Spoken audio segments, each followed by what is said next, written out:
સવારમાં ચા પીધા વગરનો હું નીકળી ગયો તો ઓફિસમાં કામ માટે। તો મને ચક્કર જેવું આવતું તો આમથી આમ ડોલમોલ જતો તો ત્યાં વચ્ચે મને કબૂતર મળ્યું અહીંયા કે ભાઈ કેમ આવી રીતે થતો જાસ। મેં કીધું ભાઈ ચા નથી પીધો કે હાલ તને ચા ઉડાવું। મેં કીધું ના મારે SMPS લેવા જાઉં તો મને કે હાલ હું અહીંયા ભેગો આવું છું। મેં કીધું હાલો તો ભેગો લેવા તો ઉપરથી SMPS મેં લઈ લીધું।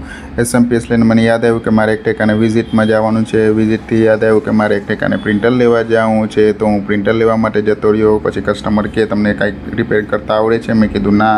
તો કે હાલ તો તમને ચા પીવડાવું। મેં કીધું ઓકે। પછી મને કે હાલો હવે અહીંયા કોડિંગ કરવા બેસી જાઓ। મેં કીધું સાહેબ મને કોડિંગ કરતા નથી આવડતું।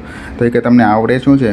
મેં કીધું મને કાંઈ નથી આવડતું। તો એ મને કે હાલ તો હાલતી નહોતા અહીંયાથી। મેં કીધું ઓકે। તો ત્યાંથી મારી ઓફિસે આવતો રહ્યો। ઓફિસે પહોંચતા મને એક કસ્ટમરનો કોલ આવ્યો કે મને એન્ટીવાયરસ ઇન્સ્ટોલ કરો। તો મેં એની ડેસ્કથી લઈને એમને એન્ટીવાયરસ ઇન્સ્ટોલ કરી દીધું। પછી મને કે એક PC મારે જોતું છે। તો મેં કીધું આ 4 ફોટા મોકલેલા છે એમાં તમે સિલેક્ટ કરી લો। મને કે આ મોકલો। મેં કીધું ઓકે આ તમારું થઈ ગયું છે। તો મને કે હવે આને મોકલશો કે? મેં કીધું હું પાર્સલ કરી તમને જામનગર મોકલાવી દઉં છું। એ કે પૈસા નહીં આપું। મેં કીધું કંઈ વાંધો નહીં આપતા।